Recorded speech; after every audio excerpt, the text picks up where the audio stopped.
Hey and welcome guys. Today I'm going to be building the Independence Day Alien Exoskeleton. Remember the actual aliens kind of were inside these exoskeletons, which kind of looks like the alien creature, but it's actually just the exoskeleton. Now this kit is from Lindberg and it's about 10 inches tall. You can still find these fairly inexpensively on eBay, and so I just thought I'd do a figure today. As you can tell, it's not a complicated kit. The effort's going to be mostly into just cleaning up seam lines and even mold lines, because some of these parts, it refers to these as pipes. His pipes kind of looks like his dreads or whatever, but even on these there's some pretty significant mold lines that'll have to be cleaned up. He does come with a base, and what's unusual is that some of his piping is on the base. It kind of looks like his intestines spilled out, but that's part of his piping. So part of the model is actually included on the base, so that'll have to be painted to match his color. So, but not a difficult build. Again, these aren't difficult to first get together. It's just the cleanup and everything. Even on things like his hands, when you look closely, you can see some pretty significant. Whoop, there goes the hand. Some pretty significant mold lines all the way through. Now that's not real hard to get off. We'll just use some sanding sticks, maybe some files and stuff of that nature to clean those off. And so just hopefully a quick build. Well, probably a lot of time in the cleanup, but let's start working on getting them together. All right, so here we have the head and torso combination. It's basically just two parts. It looks like it has a really nasty seam right here, but it actually belongs there. If you recall in the movie, in the scene at Area 51 where they're kind of doing surgery on him, that's where he actually splits apart and it reveals the actual alien inside.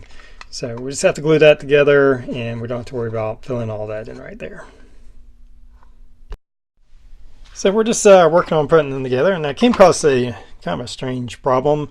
I first tried gluing some of these parts together, like these arms are two parts, and I used this Mr. Cement for plastic models.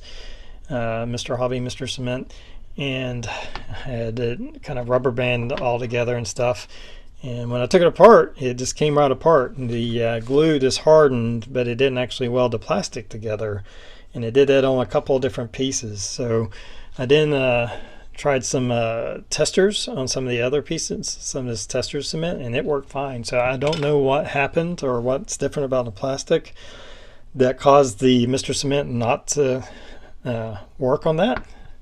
Maybe it's just I thought I had a pretty good amount in there, so I'm just really not sure.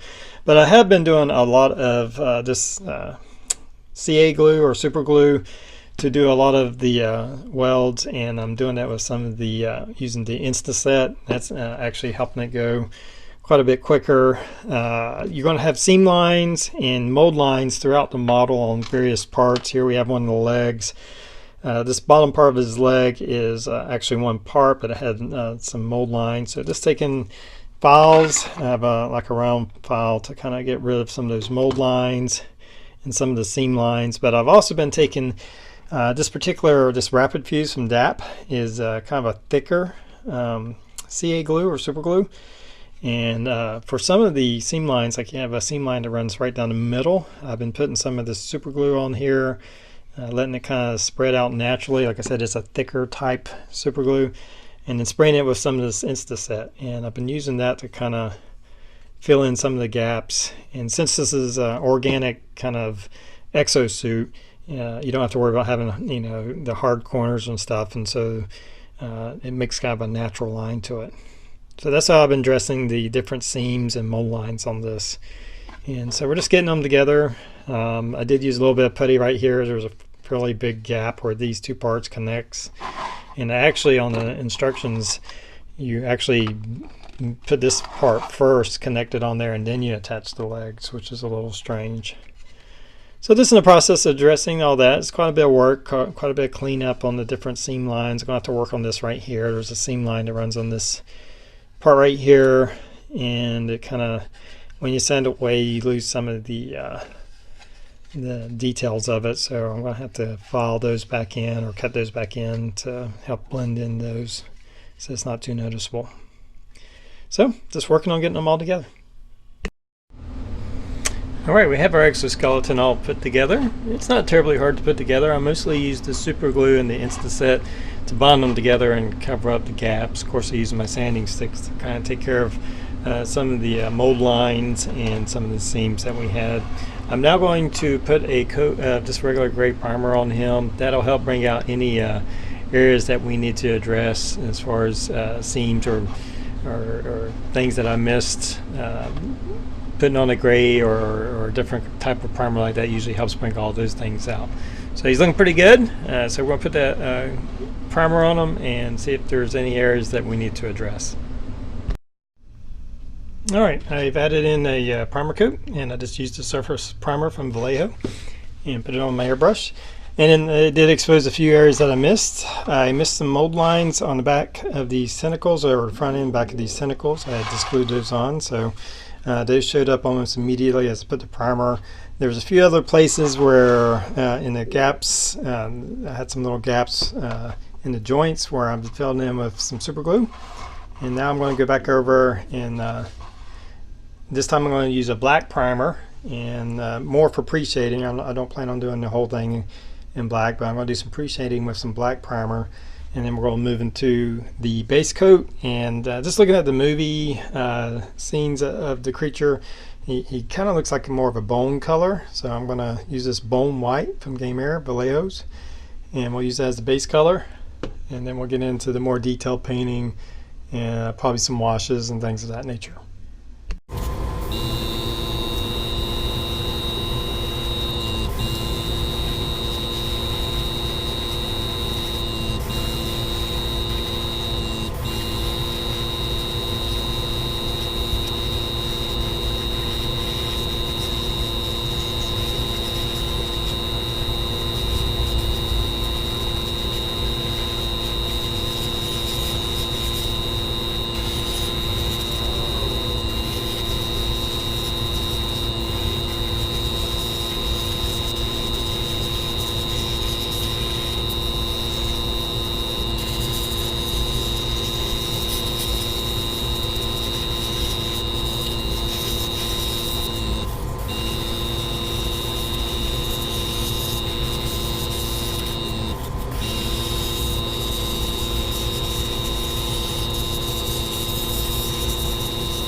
Alright, I finished with the base coat, and I did several light coats over them. I had to go back over and fix a few more places that had some mistakes in them, or at least some areas I wanted to correct, and then I had to repaint over that. And then I went back over with this black in my airbrush and kind of darkened up some areas, kind of getting it ready, giving that kind of worn-in look. And for now, I'm going to do some more detail painting. He has several areas they look like they're kind of more of a blue, purplish, silver kind of color in some of these recessed areas along his body. So I'm going to be hand painting that, and I'm just going to work on the details there. I'll probably mix up some colors, probably mix some blues and purples with some silvers, give it more of that kind of shiny metallic look, and we'll do those areas there. Alright, so here you can see where I've done some detailed painting, and I'm quite pleased with the effect I got. And what I did, I just mixed some acrylic paints. I had some purple, some blue, and some silver acrylic paint, and I just mixed it. Didn't really mix it together. I kind of put it in separate spots, and then took my paintbrush and just lightly mixed it together to where I was picking up a little bit of each color, and then put that on there. If it was coming out a little bit too blue or too purple, then I would just go back over it. But it gave kind of a nice effect. I think the silver kind of gave it that kind of metallic looking effect. And after I did all that, I put a gloss clear coat, and I'm now going to do some washes on this and to bring out some more of the detail. But I'm really happy with how it's coming out so far. Okay guys, well here's our finished Lindberg Independence Day Alien Exoskeleton in 1/10 scale. After I did a few washes on him. I did some burnt sienna. Now these are just homemade washes I did, and basically I just mix it with some water or some window washing fluid, and so it's a very watery consistency. The burnt sienna is not real prevalent on there. I went back and did a black wash, again just mixing it with water, getting a very watery consistency, and did some washes and all that. Now as far as the Alien, I did, after I did the washes, I put a gloss coat back on them, just a clear spray can gloss coat over the entire model. And then I wanted some areas not to be glossy. I wanted these like muscle parts or these inner parts to be have a gloss shine, and I wanted his head to be glossy, but the other parts I wanted to have more of that kind of bone look, so I wanted a flat coat. So I took my matte varnish and then just took a paintbrush and painted in the or painted over the matte varnish on the areas of the exoskeleton that I wanted to be flat, and it gives us a lot of contrast between kind of these inner parts and then the outer exoskeleton. And I also wanted the front part of his head to be glossy. In the movie it kind of looks wet and glossy looking, so I wanted that part to also be glossy. As far as the base goes, I just painted that with this, it's called Lily Pad, this acrylic paint, craft paint. I painted that as a base color, mixed in a little bit with this transparent paint to give it a little bit of contrast and not just one solid color. And I also did a little bit of a black wash on it also. And that kind of finished it all up. It was a lot of fun. I'm very pleased with how it turned out. I like the contrast I had. Originally I did the base in a brown color and it just didn't look right. It kind of looked like he just had used the bathroom and was standing in it. So I just didn't like that brown color. Thought I'd go with something that would look more alien-like. And also I like the contrast of the colors. You know, his exoskeleton somewhat subdued, so I wanted some brighter color kind of bring it out.